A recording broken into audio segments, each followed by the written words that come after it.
ચોરની ચાર તો કાયદાની એક, આ કહેવત સુરત મહાનગરપાલિકાના એક એવા અધિકારી માટે સાચી સાબિત થઈ છે જે એક વખત નહીં પરંતુ બીજી વખત લાંચ લેતો ઝડપાય છે. સામાન્ય માણસ પોતાના કામ માટે સરકારી કચેરીના ધક્કા ખાય, નિયમોનું પાલન કરે, રેગ્યુલર ટેક્સ ભરે અને અંતે પોતાનું જ કામ કરાવવા માટે લાંચ આપવાની ફરજ પડે તો તેનાથી મોટી બીજી કરુણતા શું હોઈ શકે. પરંતુ આ વખતે ફરિયાદીએ લાંચ આપવાના બદલે એસીબીનો દરવાજો ખટખટાવ્યો અને આખો ખેલ ખુલ્લો પડી ગયો. શું છે સમગ્ર મામલો, વિગતે વાત કરીએ આ અહેવાલમાં.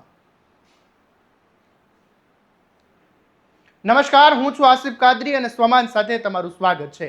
સુરત મહાનગરપાલિકાના ઉધના ઝોનમાં ફરજ બજાવતા આસિસ્ટન્ટ ઇજનેર જિગ્નેશ મોદીને એન્ટી કરપ્શન બ્યુરો એટલે કે એસીબીએ 45,000 રૂપિયાની લાંચ લેતા રંગે હાથે ઝડપી લીધો છે. આ કાર્યવાહી ઉધના સાઉથ ઝોન ઓફિસના ગેટ બહાર કરવામાં આવી હોવાનું સામે આવ્યું છે. ફરિયાદી દ્વારા પાણીની લાઈન નાખવાનું કામ પૂર્ણ કરવામાં આવ્યું હતું.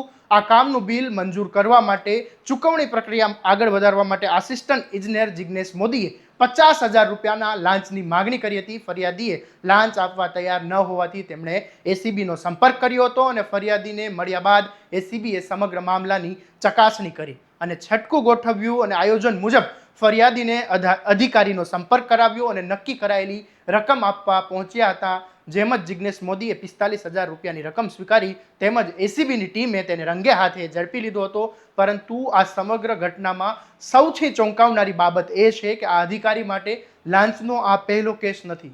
વર્ષ 2021માં પણ જિગ્નેશ મોદી સુરતના રાંદેર ઝોનમાં ફરજ બજાવતા હતા અને ત્યારે તેમણે 15,000 રૂપિયાની લાંચ લેતા ઝડપી પાડવામાં આવ્યા હતા. ત્યારે પણ તેમના વિરુદ્ધ કાર્યવાહી થઈ હતી. છતાં વર્ષો બાદ ફરીવાર તેઓ લાંચ લેતા ઝડપાયા છે.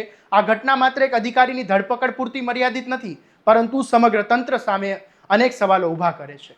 જો એક અધિકારી અગાઉ પણ આવા લાંચના કેસમાં ઝડપાઈ ચૂક્યો હતો, તેની સામે કઈ પ્રકારની કાર્યવાહી થઈ હતી? શું અગાઉની કાર્યવાહી એટલી નબળી હતી કે અધિકારી ફરીથી ભ્રષ્ટાચારના રસ્તે ચાલવાની હિંમત કરે છે? દરેક વખતે જ્યારે કોઈ અધિકારી લાંચ લેતા ઝડપાય છે ત્યારે તંત્ર ભ્રષ્ટાચાર સામે ઝીરો ટોલરન્સની વાત કરે છે. પરંતુ જ્યારે એ જ વ્યક્તિ બીજી વખત પણ લાંચ લેતા ઝડપાય ત્યારે લોકોના મનમાં ચોક્કસથી સવાલ ઊભો થાય કે શું ખરેખર ભ્રષ્ટાચારીઓ કાયદાનો ડર નથી રહ્યો? અને હાલ એસીબી દ્વારા વધુ તપાસ હાથ ધરવામાં આવી છે. અધિકારી અગાઉ કેટલા લોકો પાસેથી લાંચ લીધી છે કે અન્ય કોઈ કર્મચારી અધિકારીની સંડોવણી છે કે નહીં, આ પ્રકારની ગેરરીતિમાં કેટલા સમયથી ચાલી રહી છે તે મુદ્દે પણ તપાસ ચાલી રહી છે. આવી જ દરેક અપડેટ અને વિગતવાર સમાચાર માટે તમારા સ્વમાનને સબસ્ક્રાઇબ કરવાનું ભૂલતા નહીં અને આ વિડીયો શેર કરી દેજો.